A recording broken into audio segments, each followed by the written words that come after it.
Hello, beautiful people. Welcome. My name is Alden Reed, and you're watching Arcane Tablets. So today I've got an updated video discussing the 12 human color tribes. As you can see, while there is one singular human species, humanity is further divided into 12 subgroups, which I call color tribes. And naturally, each color tribe represents a color from the visible light spectrum, or rainbow. So each color tribe has its own unique set of phenotypes and also channels a unique kind of metaphysical color energy. So let's dive right in. White and black are highly charged, polarized, and loaded words. Using them to describe human phenotypes is vague, inaccurate, and carries a lot of historical baggage. It reinforces traditional biases and stereotypes towards lighter phenotypes and against darker phenotypes. While a term like brown is often more technically and visually correct, it is also extremely vague and can be used to generically describe more than half of humanity. All human beings have phenotypes which are meant to symbolize a color from the visible light spectrum. There are 12 color tribes, each of which is aligned with a primary, secondary, or tertiary color. The 12 tribes are pink, red, copper, orange, bronze, yellow, gold, green, cyan, blue, indigo, and violet.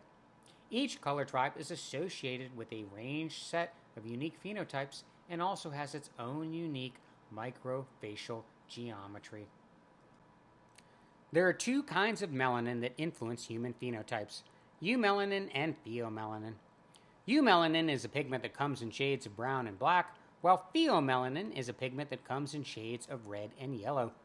And when people start talking about melanin, they're almost always exclusively talking about Eumelanin, and often completely unaware that we also have Pheomelanin in our bodies as well. The key to seeing color tribes is realizing that there is no blue Pheomelanin. So obviously, people that are aligned with a color that has some blue in it are not going to have those subtle blue hues and undertones in their skin. And that's why we need to look at other things like lighter eye and hair colors and other phenotypes as well, which help make up for the absence of blue Pheomelanin, especially, of course, blue eyes. So tribes that evolved closer to the equator are richer in Eumelanin, and we understand why that is. It's because the sun is a lot hotter and more intense, and people need more protection there, whereas in more northerly environments, they need to be able to absorb more vitamin D. So because we've got red and yellow Pheomelanin, we can make orange, and this is why the pink, red, copper, orange, bronze, yellow, and gold tribes do have noticeable amounts of Pheomelanin in their skin. It starts to drop off a little bit more when we're talking about green, indigo, and violet. So green does have a certain amount of yellow Pheomelanin, but not as much as, say, the gold, yellow, or bronze. And then indigo and violet do have a certain amount of red Pheomelanin, but not as much as pink, red, or copper. Obviously, the cyan and blue tribes have very little Pheomelanin in their skin at all, and they also have very little Eumelanin as well. Remarkably, despite the absence of blue Pheomelanin, each color tribe still has its own unique skin color. So even when it comes to the cyan and blue tribes, it's possible to differentiate them largely based on skin color alone. Cyan people have the lightest or most pale skin colors, whereas blue people tend to have actually a little bit more Eumelanin in their skin. And of course, there are some other phenotypes which helps us differentiate between those two tribes and all the other tribes as well. So now let's look at some maps to help us see where in the world we might find people from certain color tribes.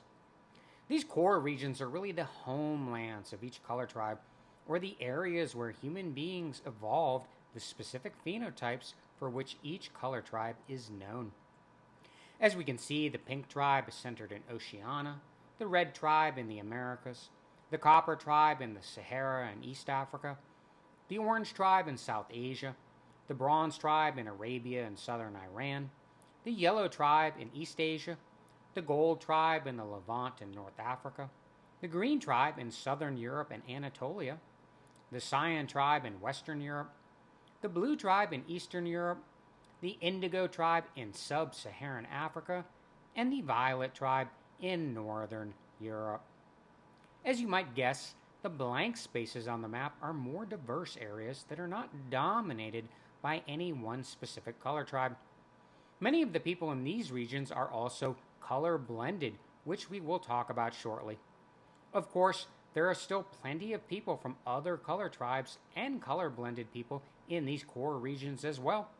However, even among color blended people, the dominant color in these core regions is still going to be from the local color tribe. So the second map gives us a little bit of a closer view of color tribes in West Eurasia and North Africa. There are really 6 tribes that are situated in this region, so it's nice to take a little bit more of a closer look. So really, we've already talked about the homelands, but I just want to sort of highlight some of the color blended areas, right? So really, where the Baltic meets Eastern Europe here, there's going to be a lot of color blending between violet and blue. And then, of course, in the North Sea and extending down into Belgium and northern France, there's going to be a lot of color blending between violet and cyan. And then running through central Iberia and southern France and into northern and central Italy, there's going to be a lot of color blending between cyan and green. And naturally here in the Balkans especially, there's going to be a lot of color blending between blue and green. And really cyan and violet and blue, and to a certain extent green, all do sort of meet here, especially in Central Europe. And then running along the spine of the Mediterranean here, there's going to be a good bit of color blending between green and gold. And just below North Africa here, of course, there's going to be a lot of color blending between the gold and the copper tribe, really situated in the Sahara and East Africa, but very much rising up into the North African coast here. And then very much in the center or the heart of the Middle East, there's going to be a lot of color blending between gold and bronze. And then especially here in eastern Turkey, right, and northern Iran, there's going to be a lot of color blending, even really between green and gold and blue and bronze. And then, of course, the yellow tribe has a strong presence in Central Eurasia here, so there's going to be a lot of color blending between blue and yellow in these regions, and between yellow and bronze in these areas. And of course, I'm describing things a little bit more traditionally. Obviously, there have been a lot of people that have migrated from certain other regions, especially into Northern Europe. People from the gold tribe, especially in the bronze tribe. But even a lot from the copper and the indigo and the yellow tribes as well. So obviously, it's important to remember that color tribes are not the same thing exactly as ethnic groups and cultures and nationalities. And there's always a lot of color blending in many regions of the world, even if these certain core homeland regions are still going to be largely dominated by the particular phenotypes associated with each of these color tribes. So color tribes are about more than just phenotypes. Each color tribe is also imbued by a unique kind of color energy. And although phenotypes are genetic, color energy is purely metaphysical. So just as our time and place of birth serve as symbolic physical anchors for the details of our astrological chart, phenotypes anchor our color energy. Color energy imbues people with unique attitudes, perspectives, and values, leading to the creation of different cultures, ethnic groups, and nationalities. The key to understanding each tribe's unique color energy is learning about universal energy signatures and metaphysical correspondences. So what are universal energy signatures? Universal energy signatures, or UES, are raw energetic building blocks that imbue many different things in reality. They especially imbue core metaphysical systems like astrology, archetypes, chakras, and color tribes. So units, or attributes from each system, share corresponding relationships with other attributes imbued by the same UES. Each UES also imbues attributes with gender, quality, and elemental energies. Attributes are unique, however, by studying attributes imbued by the same UES, we can learn more about each of them individually. So this chart is going to help us get a better sense of what I'm talking about. So we can see here in the first column we have the universal energy signature number and of course the color that it's associated with. And then we have a column here for the astrological sign and the archetype and the chakra that each energy signature imbues. And then we've got the three aspects, right? The gender and the quality and the element. And if you're familiar with astrology, you're already very familiar with these things. But it's important to understand that these three aspects are fundamentally attached to each universal energy signature. So all of these other things are also imbued with those three aspects. So as we can see, there are actually 15 total energy signatures here. We're really just focusing on the primary 12 energy signatures today, which represent, of course, 1 through 12 and colors from the visible light spectrum. So the 13th and 14th and 0 signatures are very special, and they represent powerful divine and cosmic forces. And this is another reason why it is not appropriate to use words like white or black to describe human phenotypes. As we can see, obviously, they don't imbue astrological signs. They have very powerful archetypes, and they're actually associated with the crown chakra and also something called the power chakra. You see, violet is actually supposed to be aligned with the third eye chakra. Violet and indigo are very close in color, and they collectively share this chakra. Whereas the crown chakra is shared by all of humanity. And indeed, the metaphysical symbolism of growing silver or white hair as we age is that we're being crowned by divine masculine or divine feminine energy. And of course, we can see that the cardinal and fixed and mutable rotation works perfectly here. And of course, being special, divine, and cosmic forces, these energy signatures are associated with the element ether. Now, naturally, the main point here is that if we want to understand each of these attributes, especially if we want to understand what color energy is all about, it's important to consider these metaphysical correspondences.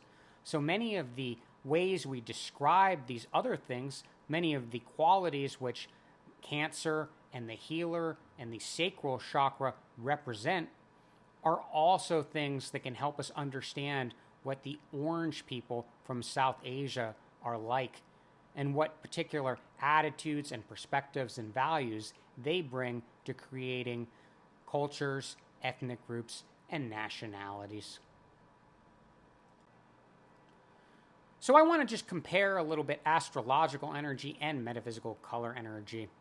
So astrology primarily influences our core personality, our basic approach towards life, and fundamental sense of being. It strongly influences our inner lives and core personal relationships with lovers, friends, family, and co-workers. It's definitely the most complex of the spiritual sciences and the most attuned to who we are as multifaceted individual beings. And if you want to understand the details of your astrological chart, you definitely need to study astrology or talk to a professional astrologer. So astrological energy is complementary to and in many ways overlaps with both color energy and archetypal energy. Each metaphysical system provides us with different layers of UES-imbued metaphysical energies. So because these metaphysical energies are so similar, to a certain extent there is a stacking effect. However, they do operate in slightly different ways. And astrology is a little bit more about who you are as an individual being and really speaks to your inner or emotional world and reality very strongly, even though certainly it does overlap with archetypal energy and color energy in certain ways. Metaphysical color energy primarily influences our cultural values, our attitudes towards governance, and the formation of social systems. It also gives people a specific color comportment or way of carrying and conducting themselves in public. And this is very hard to describe, but as you start to recognize what color tribe people are from, you will understand exactly what I'm talking about. Color energy is the main reason there are so many fascinating, diverse, and unique ethnic groups, nationalities, and cultures around the world. At the same time, color tribes are not identical to these things. And over time, social groups often come to include members from many different color tribes. So I talked about that when we were looking at that map of West Eurasia a little bit before, and this is very important. Color tribes do not equal culture. Color tribes are not the same thing as ethnic groups and nationalities. However, Most ethnic groups, nationalities, and cultures are created by one specific color tribe. But again, over time, they can easily come to include and incorporate people from other color tribes. So they are not a fundamentally exclusive thing. Some people are monocolored, which means their phenotypes and color energy clearly aligns with one specific color tribe. The ancient homelands where each color tribe evolved are mostly still dominated by large amounts of monocolored people. Now, there are some exceptions to this, and this has to do with the fact that certain color tribes are older than others. So the pink and the red and the copper color tribes are the oldest color tribes, and as a result, their homeland or core regions are more color blended than other core regions. Even so, you will find that the majority of color blended people in those areas are still at least partially pink, red, or copper. So this is primarily because each color tribe's phenotypes are designed to help human beings survive and thrive in their local environments. Monocolored people strongly and often stereotypically express their tribe's phenotypes and color energy. So other people are color blended, which means they have parents and phenotypes from two color tribes. Color blended people have a primary and secondary color. Sons tend to express their father's color as primary, while daughters tend to express their mother's color as primary. And this is not always the case, but as you study color-blended people and their color-blended children, you will note that sons tend to take after their fathers and daughters tend to take after their mothers. Naturally, color-blended people also channel a more diverse color-blended color energy. Color blending is a key driver in the growth of human civilizations, and color-blended societies typically bring dynamic change and growth to world civilization. So, just as the seasons progress from Aries to Pisces, the phenotypes associated with each color tribe congealed sequentially from pink to violet. The pink tribe formed first during the age of Scorpio, and the violet tribe formed last during the age of Aries. Leadership of civilization also passed sequentially, starting with the pink and red root tribes who created the ancient megalithic civilization. And indeed, the pink tribe were the creators of ancient Lemuria, and the red tribe were the creators of ancient Atlantis. As each set of color tribes ascended to leadership, human civilization gradually passed through each chakra, now rising into the third eye chakra, which means that members of the indigo and violet tribes will be taking center stage in the years to come. Every 2,160 years, the Earth passes through one of the 12 signs known as an astrological age. Every 25,920 years, the Earth passes through all 12 signs known as an astrological aeon. During each astrological age, humanity is imbued with another powerful layer of UES-imbued metaphysical astrological energy. In the future, we will study color tribe and astrological age progression, starting with the previous aeon into our current aeon, now in the age of Aquarius. So as you can see, we are going to be talking about a lot more than just color tribes and universal energy signatures and metaphysical correspondences. We are going to be diving deep and discussing many other arcane, metaphysical, and historical topics. Truly, I cannot wait. We have so much to discuss. So the first tribe is the pink tribe. They are a masculine cardinal fire tribe, and their metaphysical color energy is closely aligned with the root chakra, the astrological sign Aries, and the adventurer archetype. The second tribe is the red tribe. They are a feminine fixed earth tribe, and their metaphysical color energy is closely aligned with the root chakra, the astrological sign Taurus, and the cultivator archetype. The third tribe is the copper tribe. They are a masculine mutable air tribe, and their metaphysical color energy is closely aligned with the sacral chakra, the astrological sign Gemini, and the performer archetype. The fourth tribe is the orange tribe. They are a feminine cardinal water tribe, and their metaphysical color energy is closely aligned with the sacral chakra, the astrological sign Cancer, and the healer archetype. The fifth tribe is the bronze tribe. They are a masculine fixed fire tribe, and their metaphysical color energy is closely aligned with the solar plexus chakra, the astrological sign Leo, and the leader archetype. The sixth tribe is the yellow tribe.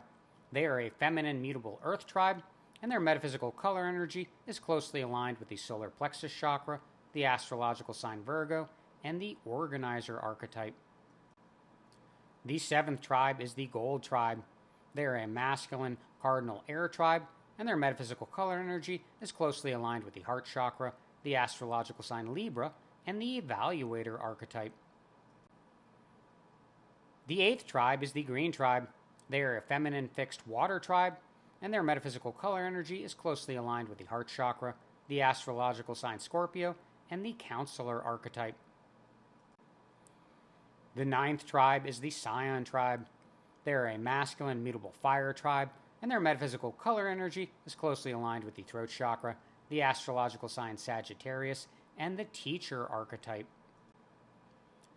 The 10th tribe is the blue tribe. They are a feminine cardinal earth tribe, and their metaphysical color energy is closely aligned with the throat chakra, the astrological sign Capricorn, and the manager archetype. The 11th tribe is the indigo tribe. They are a masculine fixed air tribe, and their metaphysical color energy is closely aligned with the third eye chakra, the astrological sign Aquarius, and the innovator archetype.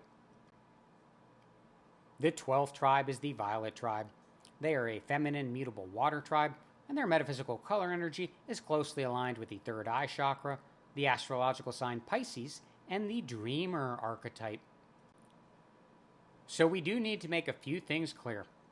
Although phenotypes serve as symbolic anchors for color energy is purely metaphysical and not directly located in our genetics. Unlike traditional and hurtful ideas about biological race, color tribes have absolutely nothing to do with things like intelligence, mental capabilities, or moral aptitude. Being imbued by different signs or colors does make us different, but this does not make us better or worse. We all understand that having a Taurus sun sign makes us different from a person with a Virgo sun sign, but different does not mean superior. Learning about UES and color tribes helps enhance our understanding of human phenotypes and diversity. All human beings have phenotypes that align with a color or two colors from the rainbow.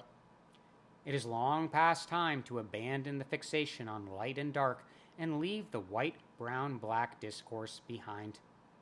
Join me as we learn how color energies have shaped the formation of cultures, ethnic groups, and nationalities from ancient times up through the present day. All right, thank you so much for joining me on this journey of color tribe exploration. We've got a lot of cool videos coming up. Next up, we're going to talk about each color tribe individually. So if you like this video, please give it a like. Please share. Please subscribe. I want you to know that I love you very much and that God loves you very much. I want you to know that you are wonderful and beautiful and absolutely perfect just the way you are.